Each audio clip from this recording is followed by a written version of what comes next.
and welcome back to our channel. The worst part in applying for a Schengen visa is being rejected. So, I know the feeling of heartbreak sa pag-apply ng Schengen visa. The first time I applied, I was denied.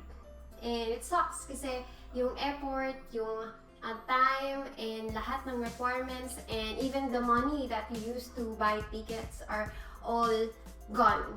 And it's like making you not apply for the second time. Kasi syempre, ayaw mo nang gumastos, ayaw mo nang umeffort kung ma-deny at ma-deny ka lang na naman. So today's video, I will be talking about the reasons why our Schengen visa application get denied. And dun sa mga na-deny, ay mga experience na ng denial, those are the possible reasons why your application are denied. So the first one is submitting false documents. Guys, people that are working in the embassy are smart people. They know how to check your documents. They know if it's fake. And madalas, yung mga taong katrabaho doon, masyado silang into details. They will check all your papers one by one, and they can really know which of those papers are fake, which of your documents are fake. It's better to be on the safe side and make sure that all the papers that you will be submitting are legit. Maliban na lang kung magaling ka na gumawa ng fake documents at makalusot ka, good for you, but this is the number one reason why most of the applicants get denied. Now we go to the second reason. The second reason will be related to your bank account. So for those bank account that doesn't have sufficient funds, so paano mo ba masasabi kung sufficient ba or kulang yung pera sa savings mo or dun sa bank statement na ipapasa mo as requirements? They will base yung amount of money that you should have dun sa numbers of days that you will be staying in the Schengen countries. So of course, if you're planning to stay there longer, you need to have big enough money to support yourself every day. So yeah, the amount of money in your bank is also has something to do with their decision making whether to approve you or deny. If kulang, of course, denial. So in connection with your bank statement, if you do not provide an original bank statement, then of course, it will also be affecting. And ang original bank statement, kailangan i-request nyo sa bank, and you need to make sure that the bank has a signature and stamp on your bank statement.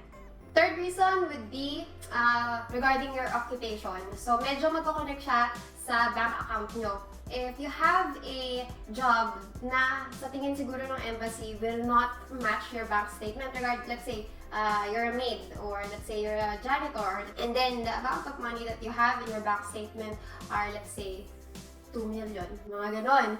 So they will balance if the money in your bank will match the occupation that you have, or the other way around. If you have a lot of money in your bank and you do not have a job, syempre medyo maninimbang sila kung saan mo ba kinukuha yung mga pera na nasa bangko. If wala ka naman trabaho, they will be thinking that the money in your bank is not really yours and you're just using like show money to let them know that, hey, I have this money. I mean, I know this should not be a reason to be denied, but then again, guys, I'm just going to tell you the reasons or possible reason na pinagbabasihan nila. I know most of this, it should not, hindi dapat. Like, hindi dapat pera batayan, hindi dapat trabaho batayan. But I'm not the embassy. I'm just going to let you know the possible reason they denied our application. Now we go to the fourth reason, which is the lack of travel plan. Guys, the itinerary or yung travel itinerary plan nyo is very, very important. It should be specific and kapani-paniwala, and it should be in order. Kumbaga, I remember the first time I applied for my Schengen visa. Since I'm applying for like 90 days, I need to be very detailed from my plans from day 1, day 2, day 3. Like, you need to mention the country that you will be staying, how many days are you going to stay there, and where are you going to stay, and yung transition. Like, if day 7, I'll be traveling to Germany from let's say Austria, so yung span ng day, depende kung anong klaseng transportation. For those who have never made a travel itinerary, it's better to look for some people that really know how to do a itinerary. Kasi guys, medyo mahirap talaga siya. Kailangan mag-match, kailangan kapanipaniwala. And yung mga bookings ng mga hotel nyo, kasi syempre you're going to submit a booking confirmation with or reservation ng hotel or Airbnb or wherever you're going to stay is magma-match dun sa itinerary mo. Another reason of being denied is if you're someone who is unemployed and you're traveling alone. I mean, I don't want those people to lose hope when applying for a Schengen visa, but a big number of people that are unemployed and are traveling alone is being denied sa application nila. I think this has something to do with other people that overstaying in Schengen areas and they're looking for jobs. So, medyo naghihigpit na yung embassy. But yeah, if you're unemployed and you're going to travel alone, but you know to yourself naman na you can provide and you can support yourself and that you have documents that will strongly show or make them believe that kaya mo mag-travel, then go. I mean, I don't want to put you down, but then again, this is another reason for being denied. Then another reason is if you have a blank passport or if you haven't traveled anywhere or hindi ka pa nakakalabas ng Pilipinas, it is also possible to be denied for that reason. I mean, you can still try. I mean, I tried before, but I was denied, diba? I think it's better that you traveled, try traveling in Asia muna or other countries that doesn't require visa, and probably, yeah, it will change their mind that, yeah, these people really do travel, so why not let them enter the Schengen area. Yeah, it sucks, diba? Paano kung ngayon ka lang nagkaroon ng chance to travel, even though your passport is blank, what if you just don't have time or you just don't have money and your first time you wanted to go to Europe? Why is not that possible, diba? But yeah, it sucks to know, but sisihin nyo yung embassy. Alright, so another reason is providing a invalid travel insurance. So travel insurance is one of the most important requirements again in the Schengen countries. Kailangan nyo yun. So whatever happened to you in Schengen countries, at least merong magsusupport, diba? So regarding sa travel insurance, to make sure that it will be valid, you need to check yung may mga checklist kasi per, let's say, France. Ito yung mga travel insurance na tinatanggap namin, or ito yung mga travel insurance na magko-cover ng Schengen area. So, you need to check that. Makikita nyo naman yun sa website. Now we go to the next reason. This may affect their decision making if they see a record of you overstaying to other countries.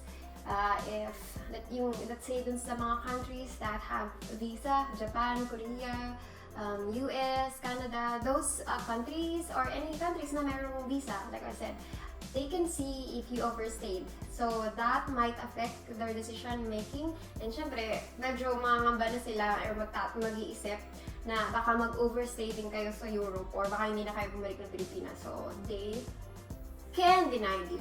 Besides overstaying, they can also see if you've been deported by other countries, and it will also affect their decision making.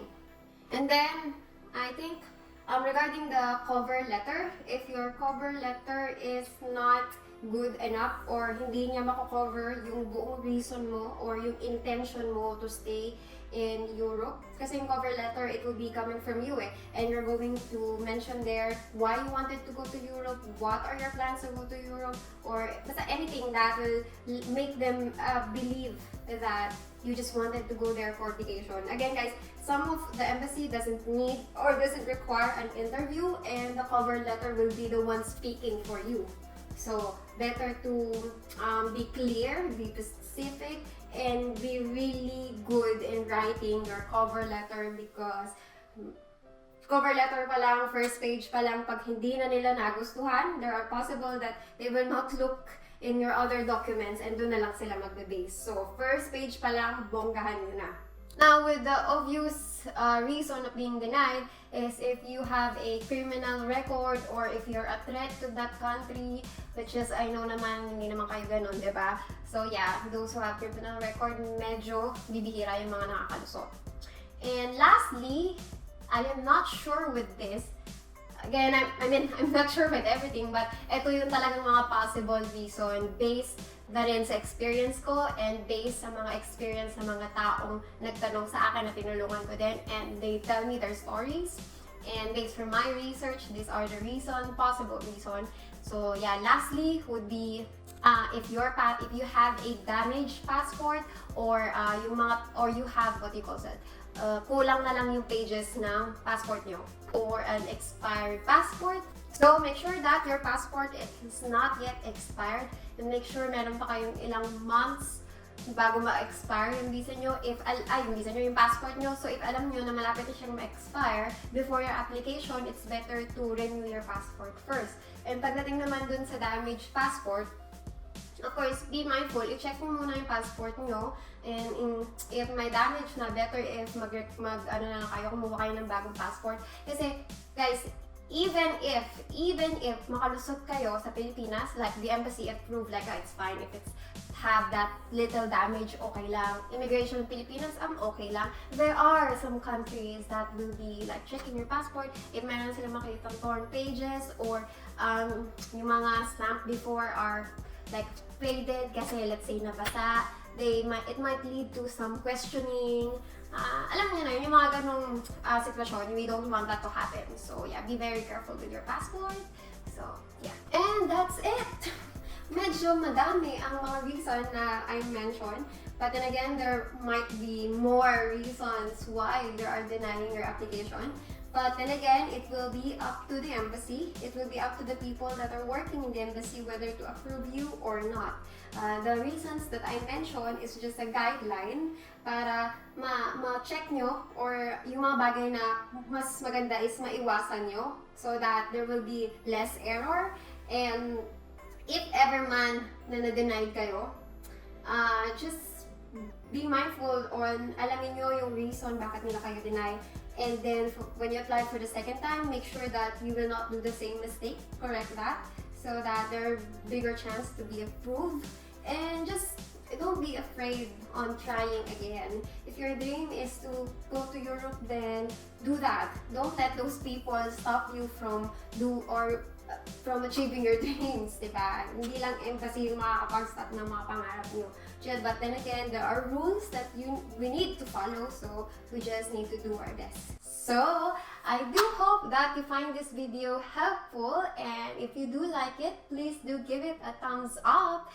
And if there are some questions or mga bagay na hindi malinaw na minention ko, feel free to ask me. You can have that in the comment section. You can message me in our Facebook page or by emailing me. I have all that information below. Also, if napansin nyo, I do have a new hair color. Medyo hindi ako makontento. If you wanted to see, I do have a beauty channel, and I would love if you will also subscribe there. But first, subscribe now here and be updated to our upcoming videos. And I'll see you soon. Bye!